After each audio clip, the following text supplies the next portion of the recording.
भैया ये अम्मा क्या स्टेटमेंट दी है बताइए तो। क्या चीज? कि पैसे पूछे हैं लोग कि ज्योति क्यों नहीं आई, तो बोली हैं कि पैसे, ज्योति को बस पैसा लेना था। पैसा लेके कितना पैसा दिए हैं लोग हमको। आज अगर घरों पे हम आके रहना चाहे तो कोई हमको निकाल देगा। आइए आइए आइए, ठीक है, शौक से आइए। आप रोक लेंगे ना हमको।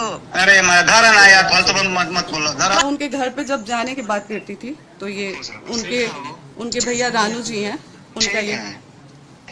भैया ये अम्मा क्या स्टेटमेंट दी है बताइए तो। क्या चीज? कि पैसे पूछे हैं लोग कि ज्योति क्यों नहीं आई, तो बोली हैं कि पैसे, ज्योति को बस पैसा लेना था। पैसा लेके कितना पैसा दिए हैं लोग हमको। कब बोलोगे? कल रात में कहा? हाँ। कितना पैसा आप बताइए कि इलेक्शन में कितना पैसा हमको दिया गया था। गाड़ी की बात है तो गाड़ी हम मांगे थे, कहीं दिखा दे पवन सिंह की हम उनसे गाड़ी मांगे हैं। वही तो बात हम नहीं। एक और चीज बताइए भैया, चलिए आप समझदार है ना, आप बताइए कि जब तक मैं पवन सिंह की वाइफ हूँ, क्या पूरा पवन सिंह का मेरा नहीं है।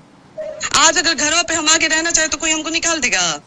अब तू क्या करबो ना करबो हम क्या जानते हैं भाई, लेकिन जब कोर्ट में तलाक के केस चलता है तो कोर्ट में भैया सुनिए वकील हक नहीं किया जावे क्या? अरे भैया आपसे बात अरे पागल, हम जो तू कहते हो कानून में कोई ऐसा नियम ही नहीं है। बात हम कह रहे हैं भैया, नहीं कानून में कोई ऐसा नियम नहीं है। यही नियम है कि जब तक तलाक नहीं होता है तब तक आप जाके अपने नहीं, जब कोर्ट में जब तलाक के केस चल रहा है भैया हम आ जाए, आप लोग रोक लेंगे हमको।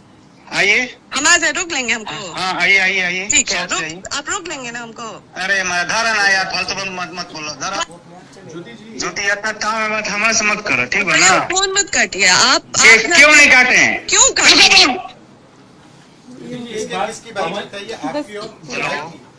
जी? ये पवन जी के बड़े भैया रानू जी से मेरी बात हुई थी।